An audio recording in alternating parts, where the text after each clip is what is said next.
Nah, masalahnya begini, masalahnya kelihatannya Amerika tidak berkeinginan untuk mencapai perdamaian. Dia berkeinginan untuk mengganti rejim. Namun sejak dia melakukan serangan itu tidak bisa mengganti rejim. Sehingga sekarang cara dia untuk bisa terjadi pergantian rejim adalah menghancurkan perekonomiannya supaya rakyatnya bisa menuntut pergantian rejim. Itu yang ada di belakang kepala daripada dua pengatur strategi di Amerika, yaitu Menteri Energi Chris Wright dan Menteri Keuangan Scott Bessent.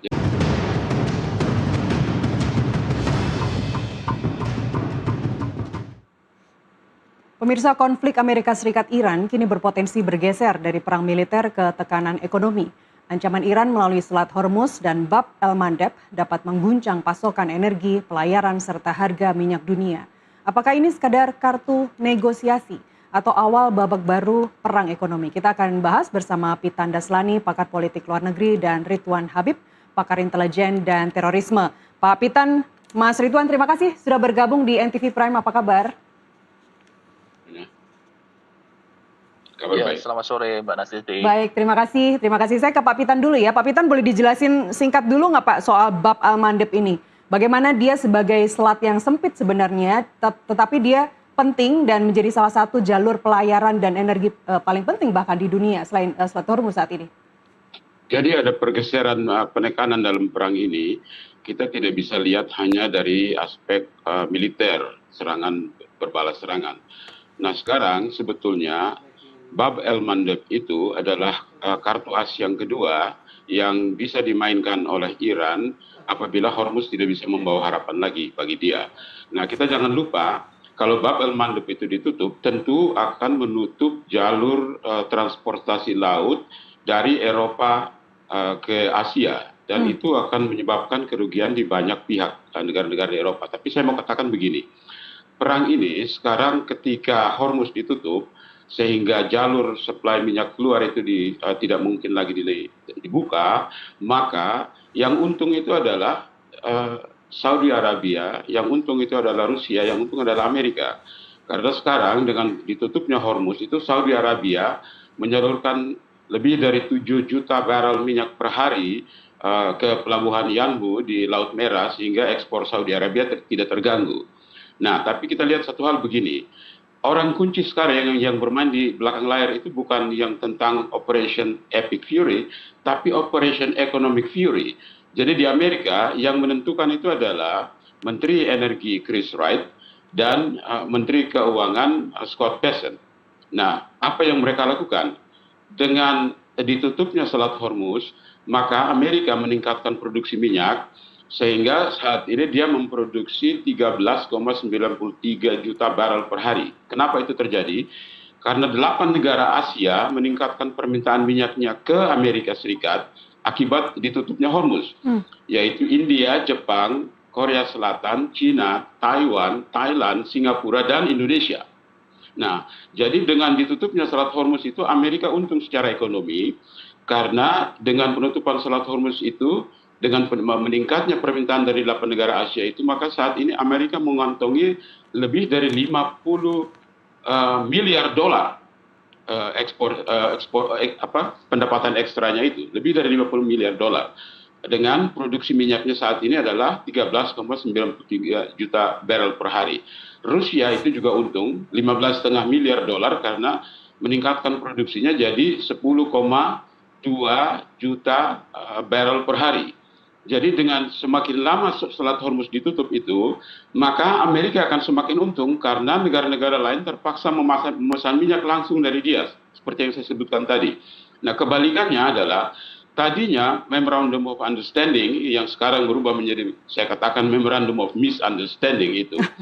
Kalau tadi itu terjadi, kalau tadi itu dilakukan secara baik, maka Iran bisa mengekspor kembali ke pasar minyak dunia itu 2,1 juta barrel per hari. Sekarang itu tidak mungkin dia lakukan. Kenapa? Karena Amerika kembali menutup Selat Oman, sehingga tidak ada tanker bisa lewat dari situ karena sudah ditutup sejak hari Selasa kemarin.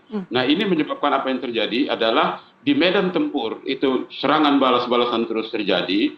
Iran masih akan terus menyerang negara-negara sekutunya Amerika di Arab, tetapi Amerika juga membalas dengan mengebom kemarin itu 10 provinsi di Iran menjadi sasaran, sehingga saat ini shift dia sudah bergeser ke menyerang infrastruktur, termasuk jembatan. Dia akan menyerang lagi power plant, kemudian infrastruktur lainnya. Nah, ini berbahaya karena ketika perang itu tidak bisa Amerika menang secara militer, dia bermain di ekonomi, sehingga nanti dengan ditutupnya Selat Oman itu, maka Iran tidak mungkin bisa melakukan ekspor keluar lagi. Ya, tapi itu juga akan menyebabkan negara Gulf Cooperation Council termasuk Saudi Arabia dan Oman itu tidak akan mengalami kerugian, karena Saudi Arabia itu sekarang menyalurkan minyaknya ke pelabuhan Yanbu di Laut Merah itu. Nah, sementara kebalikannya adalah ini yang berlaku sekarang ini adalah Operation Economic Fury yang menekan ekonomi Iran. Jadi di satu pihak militer Iran terus berjuang untuk mempertahankan negaranya, tapi di pihak lain secara ekonomi ini Amerika menekan habis-habisan sehingga akan menggerogoti kas negara di Iran. Ini yang menurut saya mengkhawatirkan. Oke, baik. Saya ke Mas Ridwan. Ini kan Bab al-Mandeb sekarang disebut sebagai kartu tekanan kedua Iran ya, selain Selat Hormuz. Pertanyaan saya dari perspektif intelijen, Mas Ridwan, apa perbedaan karakter ancaman di Hormuz dan di Bab al-Mandeb, dan bagaimana itu bisa mempengaruhi cara negara-negara besar dalam merespons? Ya, terima kasih. Tentu saja ini bagian dari operasi Axis atau poros perlawanan Iran ya. Karena Bab al-Mandeb ini pengendaliannya ada di milisi Houthi di Yaman. Dan memang karakteristik Iran ini selalu memanfaatkan semua kemampuan militer proksi-proksinya. Misalnya kalau di Lebanon Selatan dia menggunakan Hezbollah, ada Popular Mobilization Force di Irak, dan untuk Bab al-Mandeb tentu saja menggunakan proksi Houthi di Yaman. Nah, karakteristiknya memang ini karakteristik asymmetric warfare ya. Mereka lebih menggunakan kapal-kapal kecil, menggunakan rudal-rudal jangka pendek, dan saya kira memang jauh lebih berbahaya kalau itu dilakukan. Setidaknya kalau di Hormuz, posisi dari Amerika Serikat dia stand full di situ, kapal-kapal destroyernya masih ada di sekitarnya, dan saya kira kalau untuk Bab al-Mandeb ini akan cukup merisaukan Amerika. Tampaknya memang akan segera dilakukan oleh Iran karena memang mereka sedang dalam posisi unggul hari ini, apalagi setelah pemakaman Asyahid Ayatullah Ali Khamenei, mereka tidak lagi ada beban psikologis apapun. Bahkan kemarin di parlemen Iran itu ada bendera-bendera merah, kemudian ada ucapan-ucapan untuk segera membalas dendam, bahkan juga sudah diberikan list ya, daftar nama yang harus dibunuh oleh pimpinan pasukan Iran, termasuk di sana misalnya ada kanselir Jerman dan macam-macam di situ. Jadi tampaknya memang Mbak Nastiti, perlawanan Iran akan memasuki babak baru hari ini. Mereka sudah tidak ada lagi beban untuk menunggu pemakaman dan tampaknya akan all out. Dari yang Anda sampaikan itu, Mas Ridwan, apakah kita bisa menarik sebuah manifestasi dari perpecahan saat ini sedang terjadi di Iran? Karena satu sisi faksi yang percaya bahwa membangun masa depan lebih baik itu membutuhkan penghentian perang dengan Amerika Serikat, tapi di sisi lain kelompok garis keras seperti yang Anda sampaikan tadi, bahkan ada di laporan The New York Times hari ini, mereka memilih negara itu berperang saja daripada melanjutkan negosiasi dengan musuh yang berbahaya, dalam hal ini Amerika Serikat. Ya, memang kendali negosiasi itu kan ada di tentu saja kubu moderat ya. Ada Khalifah dan ada Menteri Luar Negerinya Abbas Araghchi. Akan tetapi kendali operasional dalam negerinya tetap firm di Jenderal Fahidi di IRGC, dan tampaknya memang rahbar atau pimpinan tertinggi itu selalu memberikan perintah untuk bersiap siaga untuk perang yang lebih besar lagi, dan tampaknya dalam hal ini IRGC-nya lebih unggul. Faksi perlawanan lebih unggul daripada faksi yang negosiasi. Baik, Pak Pitan, terkait hal itu Pak, ahli Iran di Dewan Eropa untuk hubungan luar negeri, kan mereka juga dia juga menyampaikan bahwa argumen garis keras ini didasarkan pada gagasan bahwa Amerika Serikat sebenarnya tidak menginginkan betul-betul terjadi perdamaian antara Iran dan Amerika Serikat. Mereka percaya Amerika sekarang sedang mengulur waktu dan bahwa mereka yang berpendapat untuk mengakhiri perang secara pragmatis adalah naif. Apakah ini memang sudah terjadi perpecahan yang begitu besar di Iran saat ini? Memang perpecahan itu sudah terjadi sejak yang muncul ke permukaan itu sebelum penandatanganan MOU itu. Kenapa? Karena ketika Presiden Masoud Pezeshkian bertemu dengan pemimpin tertinggi Mojtaba Khamenei, itu Mojtaba mengulangi prasyarat untuk terjadinya perdamaian. Nah, prasyaratnya itu adalah seperti yang sudah diungkapkan di stasiun televisi. Jadi pernyataan Mojtaba Khamenei itu pertama kali diungkapkan di stasiun televisi Iran itu tanggal 10 Maret. Dia memberikan 3 tuntutan dan 3 ultimatum. Dan direncanakan tanggal 23 Juli nanti itu Mojtaba Khamenei, pemimpin tertingginya akan tampil ke publik. Mudah-mudahan itu menjadi kenyataan. Kalau itu menjadi kenyataan dalam rangka akan ada peringatan wafatnya pemimpin tertingginya, maka Mojtaba saya bisa perkirakan akan mengulangi tuntutannya tentang 3 permintaan dan 3 ultimatum. Jadi sebetulnya kehendak daripada pemimpin tertingginya itu berbeda dengan isi daripada Memorandum of Understanding yang ditandatangani dengan Amerika itu. Karena Mojtaba itu tidak bergeser dari posisinya sejak 10 Maret, yaitu 3 tuntutannya itu. Pertama, Amerika harus bayar ganti rugi 500 miliar dolar, Amerika harus mencabut semua sanksi yang diberlakukan sejak 1979, dan semua tentara Amerika di negara-negara Arab itu harus ditarik pulang karena itu dianggap mengancam eksistensi Amerika. Nah, kalau Amerika tidak mau melakukan itu, maka Mojtaba akan mengulangi ultimatumnya, yaitu pertama, Selat Hormuz akan dia tutup untuk selama-lamanya, dan Bab el-Mandeb itu akan menjadi selat yang kedua, kartu as yang kedua yang akan dia tutup. Yang kedua adalah Iran akan secara resmi membuka wilayahnya untuk didirikan pangkalan militer Amerika, untuk pangkalan militer asing untuk melawan Amerika. Artinya dia berharap Rusia bisa membangun pangkalan militernya di situ. Karena Rusia sekarang sudah berada di reaktor nuklir Bushehr dengan banyak sekali insinyur Rusia bekerja di sana. Dan ultimatum yang ketiga adalah apabila itu juga tidak jalan, dia akan keluarkan yang dalam bahasa Mojtaba Khamenei adalah seluruh kekuatan nuklirnya. Jadi itu 3 ultimatum. Kalau beliau akan tampil lagi pada 23 Juli nanti, saya perkirakan itu akan dia ulangi. Nah, masalahnya begini. Masalahnya kelihatannya Amerika tidak berkeinginan untuk mencapai perdamaian. Dia berkeinginan untuk mengganti rejim. Namun sejak dia melakukan serangan itu tidak bisa mengganti rejim. Sehingga sekarang cara dia untuk bisa terjadi pergantian rejim adalah menghancurkan perekonomiannya supaya rakyatnya bisa menuntut pergantian rejim. Itu yang ada di belakang kepala daripada 2 pengatur strategi di Amerika, yaitu Menteri Energi Chris Wright dan Menteri Keuangan Scott Bessent. Jadi sekarang yang terjadi ini adalah yang lebih gencar terjadi sekarang ini adalah Operation Economic Fury. Tujuan mereka adalah menghancurkan perekonomian Iran. Jadi di satu sisi militer Iran akan terus mempertahankan kedaulatan negara itu mati-matian, didukung dengan sejumlah rakyat yang ingin supaya tidak boleh menyerah. Tetapi di lain sisi secara ekonomi dengan Operation Economic Fury ini akan menekan dan membebani perekonomian Iran secara sangat dahsyat karena dia tidak bisa mengekspor minyak. Jadi dari mana sumber pemasukannya? Apabila tidak sumber pemasukannya itu semakin melorot, tentu tentara-tentara itu juga tidak bisa dibayar gaji sepenuhnya kan? Itu masalahnya di situ.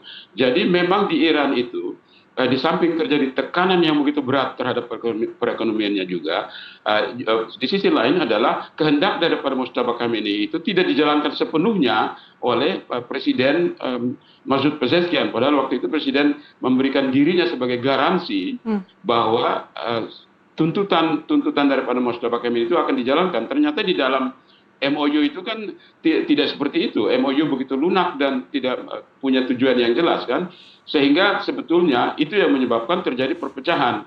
Karena tentara tentu tidak ada tentara yang ingin menyerah. Tapi para diplomat itu ingin supaya segera mencapai perdamaian supaya ekonominya bisa tumbuh. Oke. Karena kalau tentara perang terus, yang menderita itu bukan tentara, tetapi rakyat biasa yang susah sekali untuk bisa bertahan hidup. Di situ masalahnya. Jadi ada dua sisi ini yang sekarang terjadi. Nah, sehingga apa yang kita harapkan adalah, saya selalu katakan, tidak pernah ada damai di medan perang. Damai itu hanya bisa dirumuskan di meja diplomasi. Maka yang harus terjadi sekarang adalah, kalau kedua belah pihak itu ingin terus serang menyerang, maka tidak akan bisa terjadi damai. Ini akan terus menjadi protracted war, di mana perang adu napas, perang untuk saling saling menghancurkan kekuatannya. Nah, saya melihat secara objektif bahwa memang kehendak daripada rakyat Iran yang ingin bertahan itu legitimate dan patut didukung, karena tidak mungkin mereka ingin menyerah. Tapi masalahnya adalah pemerintah harus punya cukup banyak uang untuk bisa menjalankan roda pemerintahannya. Kalau terus ditekan seperti begini, nanti subsidi-subsidi ya terpaksa harus dipotong, dan yang menderita itu adalah rakyat biasa. Itu yang saya tidak ingin terjadi. Baik. Maka saya lebih mengedepankan upaya diplomasi harus kembali terjadi lagi. Jangan kita mendorong supaya perang ini akan terus berlangsung antara militer dengan militer, maka akan terjadi hancur-hancuran nantinya. Itu tidak akan menguntungkan rakyat biasa di Iran, menurut saya.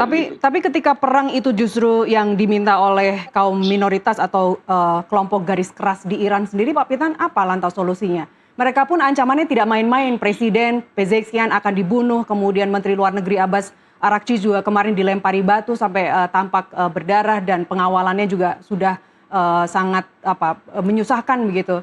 Apa solusinya? Justru sekarang, sebelum saya berikan solusi, saya mau katakan begini. Sekarang justru terbalik. Tuntutan di Iran adalah damai bisa terjadi kalau terjadi pergantian rejim di Amerika. Jadi dari Amerika ingin menuntut supaya terjadi pergantian rejim di Iran. Sekarang Iran katakan kalau kita mau damai itu hanya dimungkinkan kalau terjadi pergantian rejim di Amerika. Karena selama di bawah pemerintahan Presiden Trump ini tidak akan mungkin dicari titik temu. Nah, tapi saya mau katakan solusi Hormuz itu begini sebetulnya. Hormuz ini kenapa ditutup seperti itu? Karena Iran menggunakan Konvensi Jenewa tentang Territorial Sea and Contiguous Zone yang dicetuskan pada 29 April 1958. Nah, di dalam Konvensi Jenewa itu tidak ada pengaturan tentang transit passage. Yang ada adalah klausul atau pengaturan tentang innocent passage, di mana kapal boleh lewat di dalam wilayah teritorial kedaulatan negara pantai. Sementara Amerika itu menggunakan bukan Konvensi Jenewa tahun 58, tetapi UNCLOS 82. Di UNCLOS 82 itulah ada pengaturan tentang transit passage. Nah, masalahnya adalah Iran menandatangani Konvensi 58 itu, tetapi tidak meratifikasinya.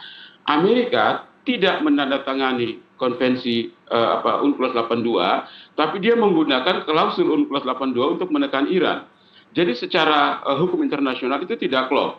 Jadi kalau dibawa ke International Court of Justice, hakim akan mengatakan, oh tidak bisa begini, karena Iran tidak meratifikasi Konvensi 58, Amerika tidak menandatangani, tidak meratifikasi UNCLOS 82. Sehingga apa yang akan dilakukan? Ya, ICJ akan katakan kalau begitu kita pakai apa yang disebut di dalam hukum internasional itu disebut International Customary Law. International Customary Law itu adalah praktek kebiasaan tindakan hukum yang dilakukan sebelum perang ini. Jadi kesepakatan bersama seperti apa sebelum terjadi perang. Sudah ada contohnya. Saya mengusulkan supaya daripada perang begini terus tidak berkesudahan, sebaiknya menggunakan format Bosporus dan Dardanella. Jadi Selat Bosporus dan Selat Dardanella itu adalah wilayah kedaulatan Turki. Asli wilayah kedaulatan Turki. Tapi pada tanggal 20 Juli 1936, 10 negara menyepakati konvensi yang disebut Montreux Convention di Switzerland, di mana kesepakatan itu ditetapkan bahwa kapal yang lewat itu di Selat Bosporus dan Selat Dardanella itu wajib membayar 0,29 nilai daripada 0,29 gram emas per ton kargo bersih.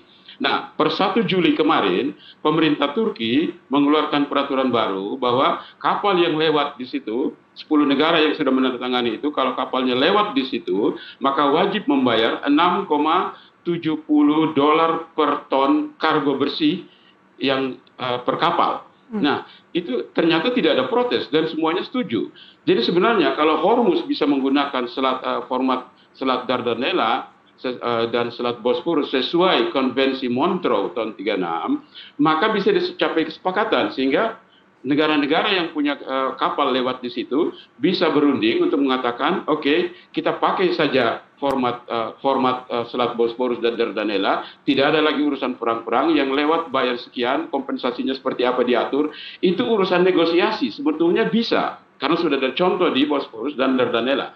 Masalahnya Amerika ini tujuannya bukan mencapai kesepakatan, tapi ingin menghancurkan Iran, di situ masalahnya. Oke. Makanya terus-menerus terjadi karena apa? Karena Iran itu dia tidak ingin memulai perang. Tapi kalau dia diganggu, dia akan mempertahankan diri. Dan yang diberlakukan per 1 Januari 1980, bahwa semua negara manapun yang menghalangi kapal lewat di Selat Hormuz itu berhadapan langsung dengan Amerika. Nah, ini Carter Doctrine ini bukan konvensi, ini bukan perjanjian internasional. Ini harus satu kebijakan internal di Amerika. Baik, ini artinya Turki adalah kunci ketika Hormuz dan Bab al-Mandeb ditutup atau terkendala begitu.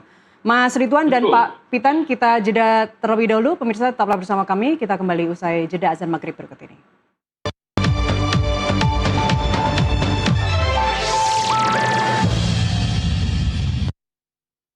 Kita lanjutkan dialog. Saya masih bersama Pitan Daslani, pengamat politik luar negeri, dan Ridwan Habib, pengamat intelijen dan terorisme. Saya ke Mas Ridwan. Mas Ridwan, tadi Pak Pitan menyampaikan bahwa perang ini baru akan berhenti nanti ketika Amerika Serikat berganti rezim begitu, dan kita dengar tadi barusan juru bicara White House juga menyampaikan bahwa kita bisa menyerang Iran kapan saja, setiap waktu, setiap saat. Tanggapan Anda, Mas? Ya, saya sangat setuju ya dengan pendapat Bang Pitan tadi bahwa Iran dalam posisi yang sekarang ini menerima serangan saja, dia defensif. Jadi karakteristiknya adalah selantiasa Amerika lah yang menyalahi perjanjian di awal. Kalau kita lacak itu selalu terjadi, dan posisi Iran tidak bisa disalahkan menurut saya karena mereka sebenarnya sudah mau mengikuti kesepakatan Birkenstock di Swiss itu, tetapi tiba-tiba sekarang dengan berbagai macam alasan ya Amerika Serikat kemudian melakukan serangan-serangan yang menyalahi perjanjian itu. Jadi kalau kemudian misalnya Iran diminta pasrah untuk kemudian menerima semua serangan, tentu saja kan nggak mungkin. Ini yang kemudian membuat faksi-faksi IRGC itu agak jengkel dengan beberapa kelompok moderat, karena mereka itu selalu, maksudnya kelompok moderat itu selalu berpikir bahwa pasti ada itikat baik lah, nanti Amerika pasti akan mau menerima negosiasi. Tapi kan faktanya selama ini yang melakukan menyalahgunakan kepercayaan itu adalah dari pihak Amerika Serikat sendiri. Jadi wajar kalau kemudian kelompok IRGC meminta serangan diperluas. Baik, saya geser ke tema kita malam ini, kartu Amerika Serikat Iran di Hormuz dan Bab al-Mandeb. Mas Ridwan, jika ini sekarang sudah disebut-sebut sebagai kartu tekanan kedua ya di Bab al-Mandeb ini, bagaimana bisa mengubah atau seberapa besar bisa mengubah peta energi dan jalur pelayaran global, termasuk yang terpenting nih dampaknya ke Indonesia? Saya kira dampaknya tidak akan terlalu langsung ke Indonesia ya, Mbak Nasdisnia, tapi lebih ke perekonomian global. Indonesia tadi sudah disampaikan Pak Pitan, kita mencari berbagai macam sumber lain, termasuk juga dari Amerika, dari Rusia dan juga dari Tiongkok. Jadi tampaknya lebih kepada dampak ekonomi globalnya nanti yang akan cukup berpengaruh di situ. Tetapi yang saya ingin garis bawahi bahwa dalam situasi ditekan seperti ini pun, Iran tampaknya tetap mempunyai loyalitas tinggi dari sisi proksinya ya. Axis of force-nya itu dari Houthi di Yaman tampaknya masih tetap setia, dan ini yang saya kira tidak bisa dimiliki oleh yang lain, termasuk Amerika Serikat sekalipun, karena sekutu-sekutunya kan mulai berpikir ulang, termasuk Bahrain misalnya, mereka protes keras karena pangkalannya diserang terus, kemudian beberapa negara lain di Teluk juga mulai memindahkan loyalitasnya untuk tidak selalu bersama Amerika. Baik, Pak Pitan, bagaimana posisi dan kepentingan Amerika Serikat ya dalam hal ini dalam menjaga keterbukaan dua choke point itu, Hormuz dan juga Bab al-Mandeb begitu? Apa konsekuensinya juga kalau Amerika Serikat gagal mengendalikan eskalasi? Ya, saya kira tidak mudah bagi Amerika untuk bisa menghentikan proksi-proksi Iran ya, Hmm. karena mereka punya kepentingan sendiri. Cuma saya lihat ada dua perkembangan menarik itu begini. Kemarin itu delegasi Amerika bertemu dengan delegasi Irak untuk merundingkan kerjasama baru di mana kedua belah pihak ini akan membuka jalur ekspor minyak Irak melalui pipa, jadi tidak melalui Selat Hormuz. Ya. Itu sekarang sedang dirundingkan. Jadi Irak mencari jalan keluar di situ. Yang tertekan itu adalah Kuwait, Bahrain, Qatar dan Uni Arab Emirat yang sangat sulit untuk bisa keluar dari situ. Nah, tetapi bagi negara seperti Oman dan Arab Saudi itu tidak masalah karena Oman bisa langsung keluar itu. Sementara Arab Saudi sudah pakai pipa ke pelabuhan Yanbu di Laut Merah. Nah, Irak sekarang sedang mengusahakan untuk membuka jalur pipa itu dengan Amerika supaya bisa ekspor keluar.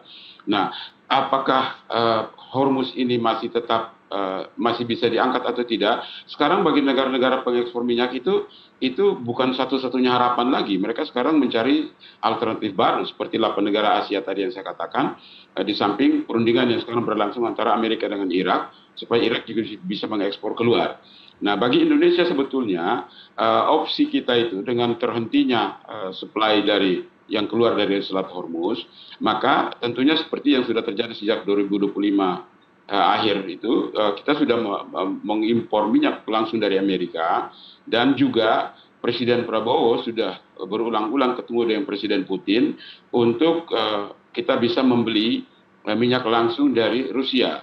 Jadi Rusia juga terbuka dan siap untuk menyuplai minyak ke kita. Saya tahu bahwa sekarang berbagai upaya yang sedang jalan supaya kita juga bisa menerima minyak dari Rusia. Karena kalau Perdana Menteri Anwar Ibrahim itu langsung mengirim Petronas, delegasi Petronas pergi ke Rusia, Malaysia impor langsung dari Rusia sekarang, jadi tidak tergantung kepada Hormuz gitu. Jadi negara-negara yang tadinya tergantung kepada supply lewat Hormuz itu sekarang mencari jalur baru, alternatif baru.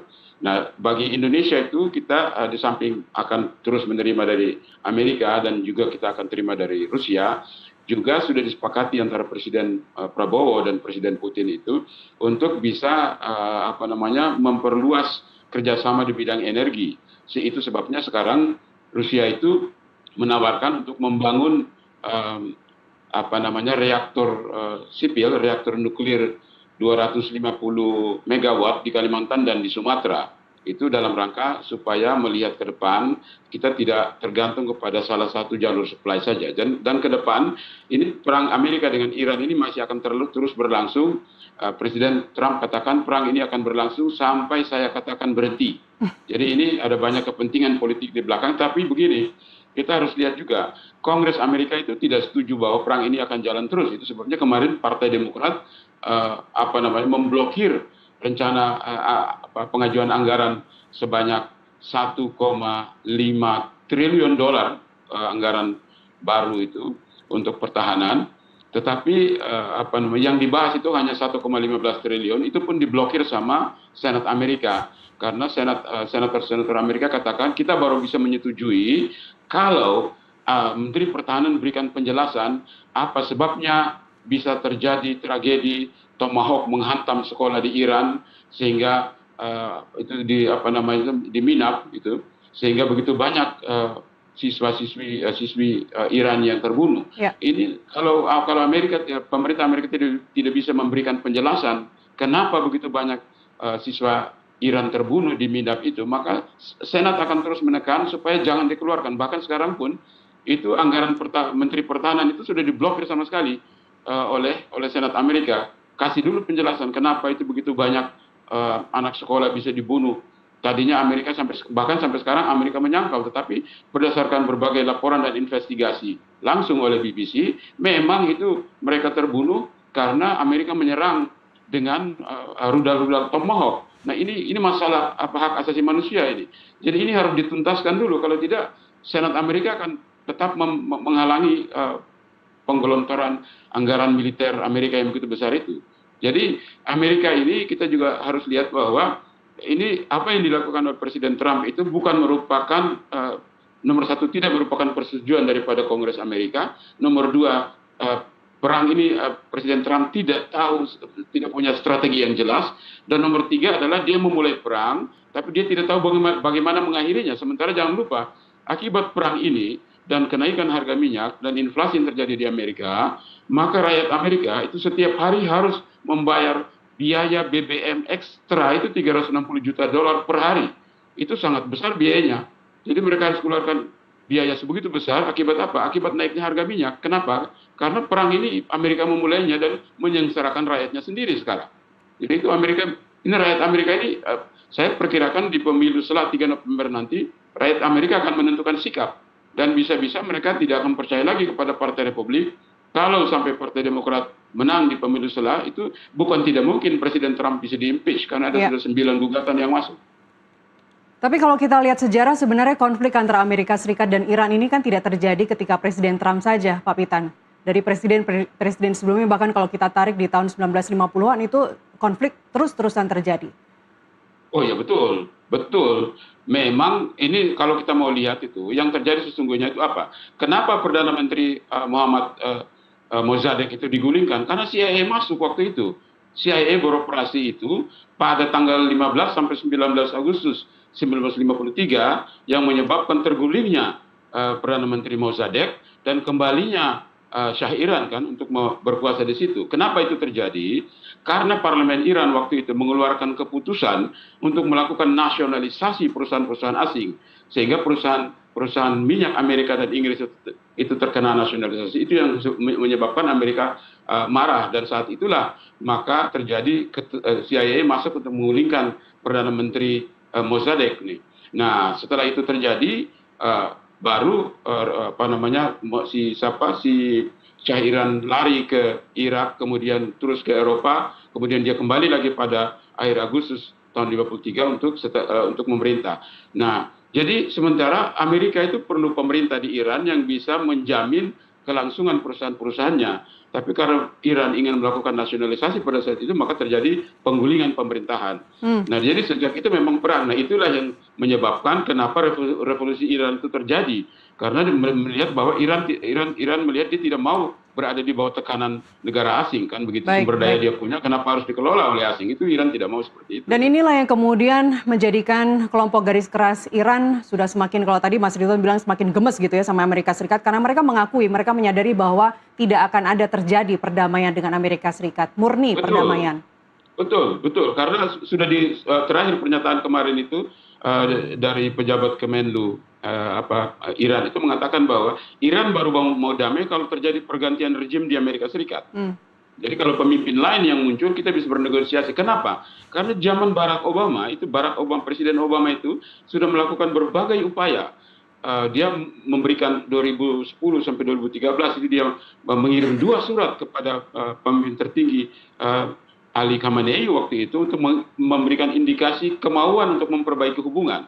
Bahkan setelah 2 surat itu dia juga kirim hari ulang tahun baru Nowruz kan waktu itu. Nah, jadi sebetulnya di zaman Obama itu ada keinginan Amerika untuk memperbaiki hubungan. Itulah sebabnya maka setelah berunding 1 tahun maka tercetuslah apa yang disebut kesepakatan JCPOA itu. Tapi kenapa jadi JCPOA itu mentok? Karena ada peristiwa besar terjadi yang terjadi pada 30 Januari 2018. Jadi setelah JCPOA itu ditandatangani pada 2015, di mana Iran dibolehkan memperkaya uraniumnya di bawah 300 kg sebesar pada tingkat 3,67%. Tapi kenapa jadi 8 Mei 2018 Amerika cabut dari situ? Karena Mossad masuk mencuri data di Shorabad. Jadi ada gudang di Shorabad. Gudang itu menyimpan master plan pengayaan uranium Iran dan pengembangan nuklir Iran. Itu dicuri oleh satu regu Mossad yang masuk di situ di bawah yang dimonitor secara live di Tel Aviv oleh direktur Mossad pada saat itu yang bernama Yosef Yossi Cohen waktu itu. Nah, setelah itu mereka mencuri 50.000 halaman cetak dan 55.000 halaman elektronik di 183 CD-ROM. Mereka membawa lari itu ke Azerbaijan, kemudian dibawa ke Israel. Azerbaijan ini jangan lupa adalah sekutu Israel. Dibawa ke Israel, lalu pada 20 April 2018 itu Perdana Menteri Netanyahu mengumumkan itu di televisi. Itu sebabnya maka 8 Mei 2018 itu Amerika Serikat cabut dari situ dan memberlakukan snapback sanctions. 30.000 mata dagangan Iran diblokir dan Iran tidak bisa masuk dalam sistem SWIFT dan seterusnya. Jadi ini sebenarnya kepentingan ekonomi sebetulnya. Kalau Amerika punya niat baik untuk berdamai, tentu tidak begini.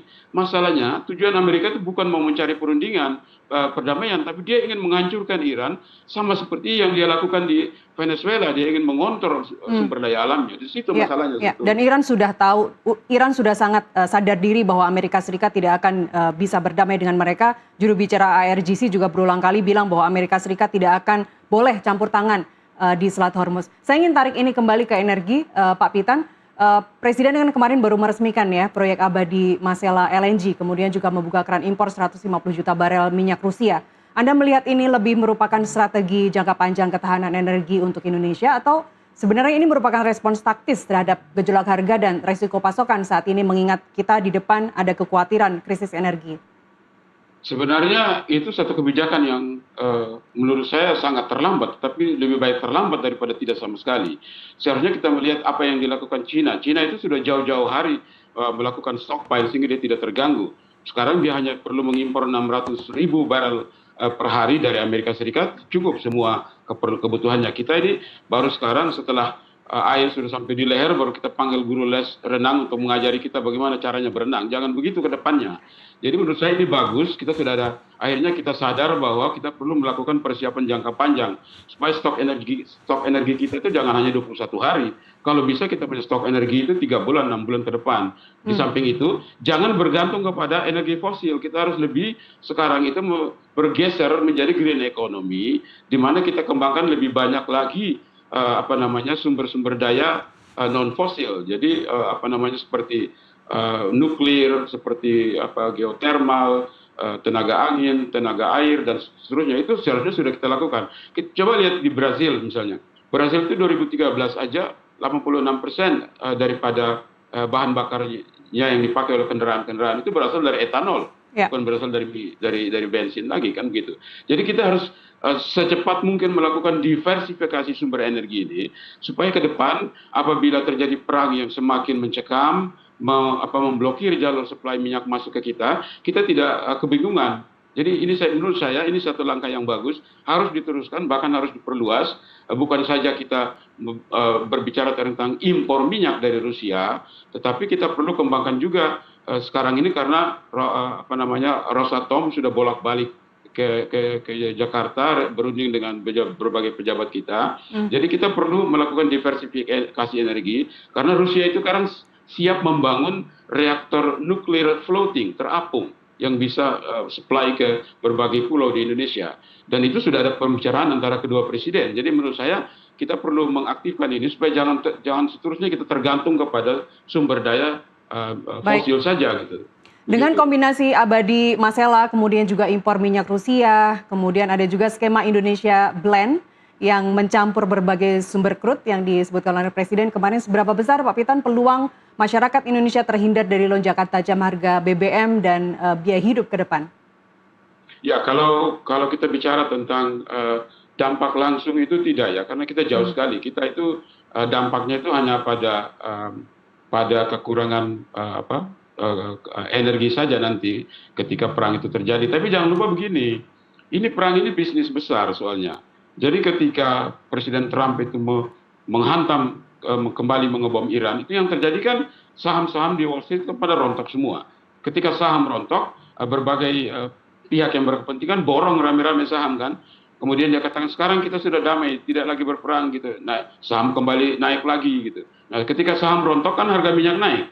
Dan ketika terjadi perdamaian atau indikasi menuju perdamaian, harga minyak kembali turun, sementara harga saham kembali naik, seperti itu. Jadi ada permainan di belakang ini semua, tidak bisa kita lihat hitam putih hanya urusan tembak menembak, tapi urusan bagaimana negara-negara ini mencari untung daripada bisnis perang yang sedang terjadi. Saya katakan tadi, Rusia untung 15,5 miliar dolar akibat Hormuz ditutup.